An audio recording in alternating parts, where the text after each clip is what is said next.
এজন থাকে আপোনাৰ হেড এছিষ্টেণ্ট, দুজন থাকে জুনিয়ৰ এছিষ্টেণ্ট।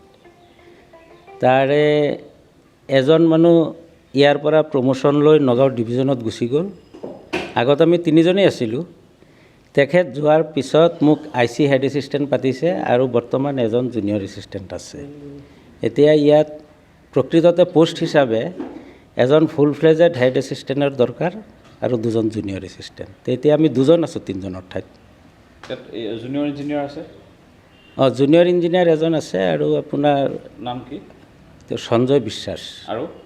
আৰু আমাৰ এছিষ্টেণ্ট এক্সিকিউটিভ ইঞ্জিনিয়াৰ নাম কি? নিউটন দেউৰী। তেওঁ আহে নে নাহে? আহে। আজিতো নাই? না, আজি এতিয়া মাত্ৰ 10টা বাজিছেহে। যোৱাকালিতো দিনটো আছিলে আৰু তেখেতৰ ছাইটত কাম থাকে। যোৱাকালি আপোনাৰ আমাৰ ইটো সমষ্টিৰ বিধায়কে কেইবাটাও ৰাস্তাৰ আধাৰশিলা স্থাপন হৈছে। তেখেত দিনটো আছেই লগত, এক্সিকিউটিভ ইঞ্জিনিয়াৰো লগত আছেই। আজি আকৌ তাতে গৈছে চাগে ৰাস্তাত। ৰেগুলাৰ ৰাস্তাত গ'লে আমাক তো আৰু ইনফৰ্ম ৰাইজৰ প্ৰায় অভিযোগ থাকে যিগৰাকী নিউটন দেউৰী তেওঁক ৰাইজে আহি ইয়াত বিচাৰি হাবাথুৰি খাবলগীয়া হয়, কিন্তু তেওঁ প্ৰায় ইয়াত উপস্থিত নাথাকে। কোন ৰাইজৰ অভিযোগ থাকে? নিউটন দেউৰী ছাৰটো প্ৰায় আহিয়ে থাকে। তেখেত যে না, আজি মাত্ৰ 10টা বাজিছেহে, 10টা হৈছেহে। যোৱাকালি সন্ধিয়া ইয়াৰ পৰা গৈছে। কিমান সময়ত এনে উপস্থিত থাকিব লাগে কাৰ্যালয়ত আপোনালোক? আমাৰতো চিডিউল টাইম 9:30 পৰা 5টালৈকে, ৰাতিপুৱা 9:30 পৰা 5টা। তেখেতটো নগাঁৱৰ পৰা আহে আৰু এইটো অফিচ আপোনাৰ মেইনলি বৰ্তমান আছে নগাঁও। প্ৰত্যেক চাব ডিভিজন মানে প্ৰত্যেকটো সমষ্টিতে এটা এটা চাব ডিভিজন আছে। এতিয়া এই চাব ডিভিজনটো হ'ল নগাঁও বটদ্ৰৱা সমষ্টিৰ চাব ডিভিজন। এইটোৰ হেডকোৱাৰ্টাৰ হ'ল নগাঁও।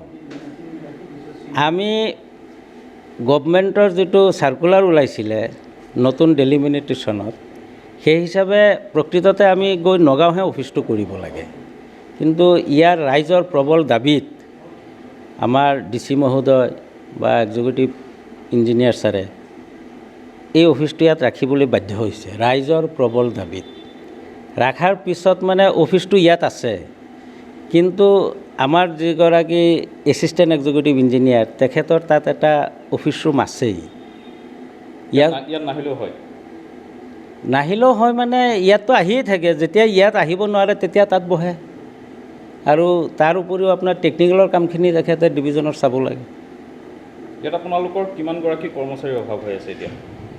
এতিয়া আমাৰ চকীদাৰ এজন আছিলে, তেওঁ ঢুকাল, নতুন চকীদাৰ আমাক দিয়া নাই। পিয়ন ৰিটায়াৰ্ড হ'ল, পিয়ন আমাক দিয়া নাই।